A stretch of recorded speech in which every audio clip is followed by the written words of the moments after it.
പത്തനംതിട്ട തട്ടയിൽ പുലി ഇറങ്ങിയതായി അഭ്യൂഹം. ഇന്നലെ രാത്രിയാണ് വന്യജീവി ഇറങ്ങിയത്. ഇതിന്റെ CCTV ദൃശ്യങ്ങൾ പുറത്തു വന്നു. എന്നാൽ ദൃശ്യത്തിലുള്ളത് കാട്ടുപൂച്ചയെന്നാണ് വനംവകുപ്പ് പറയുന്നത്. വിവരങ്ങളുമായി കൃഷ്ണമോഹൻ ചേരുന്നു. കൃഷ്ണമോഹൻ, പുലിയോ കാട്ടുപൂച്ചയോ?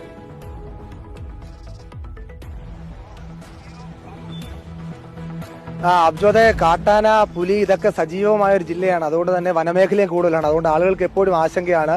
CCTV ദൃശ്യം വളരെ വ്യാപകമായി തന്നെ പ്രചരിച്ചു ഇന്നലെ രാത്രി മുതൽ തന്നെ. അതുകൊണ്ട് തന്നെ ആളുകൾ വളരെ ഭീതിയിലായിരുന്നു. പുലി എന്ന് നാട്ടുകാരും ഒപ്പം തന്നെ വഴിയാത്രികരും ഒക്കെ ഉറപ്പിച്ചു പറയുന്നു. പക്ഷേ ആശങ്ക പരന്നതോടുകൂടി വനംവകുപ്പ് മേഖലയിൽ പരിശോധന നടത്തി ഇത് കാട്ടുപൂച്ച എന്ന സ്ഥിരീകരണത്തിലേക്ക് വനംവകുപ്പ് എത്തിയിരിക്കുകയാണ്. നാട്ടുകാർ പക്ഷേ ഇപ്പോഴും ആ ഭീതിയിൽ നിന്ന് ഒഴിഞ്ഞിട്ടില്ല. അവർ അത് പുലിയാണ്, പുലിയുടെ സാന്നിധ്യമുണ്ടെന്ന് പറഞ്ഞു. പക്ഷേ തട്ട പാറക്കര മേഖലയിലൊന്നും ഇത്തരത്തിൽ പുലിയുടെ ഒരു സാന്നിധ്യം ഉണ്ടാകാൻ സാധ്യതയുള്ള സ്ഥലമല്ല.